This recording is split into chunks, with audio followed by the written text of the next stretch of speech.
নমস্কাৰ আস্থা ক্ৰিয়েশ্যনৰ নতুন এটা ভিডিঅ'ৰ মাজলৈ আপোনালোক সকলোকে পোনপ্ৰথমে স্বাগতম জনাইছোঁ।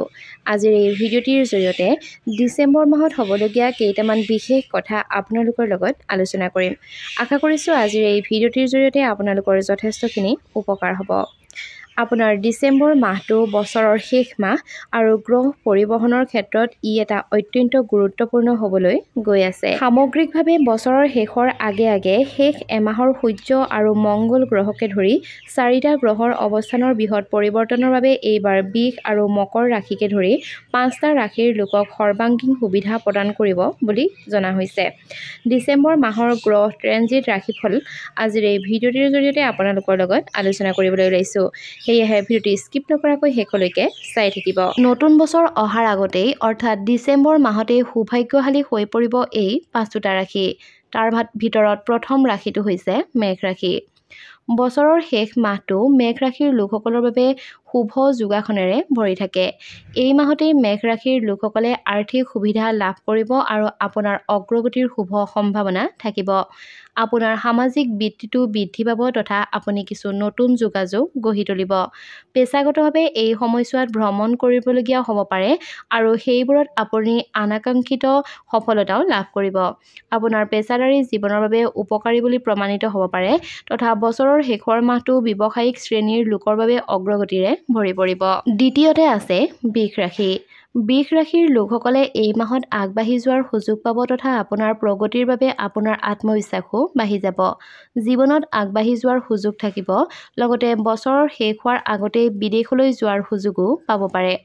এই সময়ছোৱাত ব্যৱসায়ীসকলে নতুন ব্যৱসায় আৰম্ভ কৰিব পাৰিব। লগতে এই সময়ছোৱাত আপোনাৰ পত্নীৰ লগত অধিক বিবাদ হ'ব পাৰে বুলিও কোৱা হৈছে। আচলতে এই সময়ছোৱাত আপুনি আপোনাৰ পত্নীক পূৰ্ণ সময় দিবলৈ নোৱাৰিব। ইয়াৰ বাবে আপোনাৰ মাজত অসন্তুষ্টিৰ অনুভূতিৰ যথেষ্ট বৃদ্ধি পাব পাৰে। ইয়াৰ পাছৰে সৌভাগ্যশালী ৰাশি হৈছে সিংহ ৰাশি। সিংহ ৰাশিৰ লোকসকলে বছৰৰ শেষৰ মাহত তেওঁলোকৰ কেৰিয়াৰৰ ভাল ফলাফল লাভ কৰিব। নিজাকৈ ব্যৱসায় চলোৱাৰ লোকসকলে এই সময়ছোৱাতে নতুন ব্যৱসায় আৰম্ভ কৰিব পাৰে। ইয়াৰ ফলস্বৰূপে আপুনি অধিক টকা উপাৰ্জন কৰিব। লগতে এই সময়ছোৱাত আপোনাৰ প্ৰেমৰ জীৱনটো বহুত বেছি ভাল হ'বলৈ গৈ আছে। এই সময়ছোৱাতে সিংহ ৰাশিৰ লোকসকলে আপোনাৰ সংগীৰ সৈতে সুখৰ সময় কটাব পাৰিব। এই সময়ছোৱাত আপোনাৰ স্বাস্থ্যও ভাল হৈ থাকিব। লগতে পৰিয়ালৰ সদস্যসকলৰ সৈতে আপোনাৰ সম্পৰ্ক আগতকৈ ভাল হ'ব। ইয়াৰ পাছৰ ৰাশি হৈছে মকৰ ৰাশি। বছৰৰ শেষ মাহটো মকৰ ৰাশিৰ লোকসকলৰ বাবে অতিকৈ শুভ হ'বলৈ গৈ আছে। কেৰিয়াৰৰ ক্ষেত্ৰত এই সময়ছোৱাত ফলপ্ৰসূ হ'ব বুলি প্ৰমাণিত হ'ব। এই সময়ছোৱাত আপুনি আপোনাৰ কেৰিয়াৰত অগ্ৰগতি দেখিব। লগতে এই সময়ছোৱাত কামৰ লগত জড়িত বহু ভ্ৰমণেও আপোনাৰ বাবে অতি ফলপ্ৰসূ বুলি প্ৰমাণিত হ'ব। এই সময়ত যদিহে আপুনি নিজৰ ব্যৱসায় কৰি আছে তেনেহ'লে আপুনি ইয়াত অগ্ৰগতি লাভ কৰাৰ লগতে আপোনাৰ কামক আগুৱাই নিবলৈ আপুনি আপোনাৰ বিনিয়োগ বৃদ্ধি কৰাৰ কথাও ভাবিব পাৰে। সৌভাগ্যশালী ৰাশিৰ ভিতৰত একেবাৰে শেষৰ ৰাশি হৈছে মীন ৰাশি। বছৰৰ শেষ মাহত মীন ৰাশিৰ লোকসকলৰ সকলো মনৰ বাঞ্ছা পূৰ্ণ হ'ব। নতুন বছৰ আৰম্ভ হোৱাৰ আগতেই আপোনাৰ বাবে নতুন প্ৰগতিৰ পথো মুকলি হ'ব।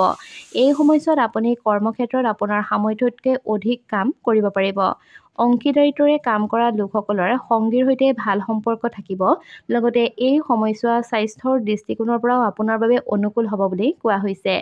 এই বছৰটো যোৱাৰ আগতে আপোনাৰ বাবে শুভ কামনাৰে শেষ হ'ব। আৰু ইমানখিনিয়ে আছিল নতুন বছৰ অহাৰ আগতে সৌভাগ্যশালী হৈ পৰা 5টা ৰাশিৰ বিষয়ে। আশা কৰিছোঁ আপুনিও এই ৰাশিসমূহৰ ভিতৰতে আছে। আৰু যদিহে ভিডিঅ'টি চাই ভাল পালে তেনেহ'লে ভিডিঅ'টো শ্বেয়াৰ কৰাৰ লগতে নতুন ভিডিঅ'সমূহৰ কাৰণে আমাৰ চেনেলটি ছাবস্ক্ৰাইব কৰি কাষত থকা বেল আইকনটো প্ৰেছ কৰি ল'ব। ধন্যবাদ।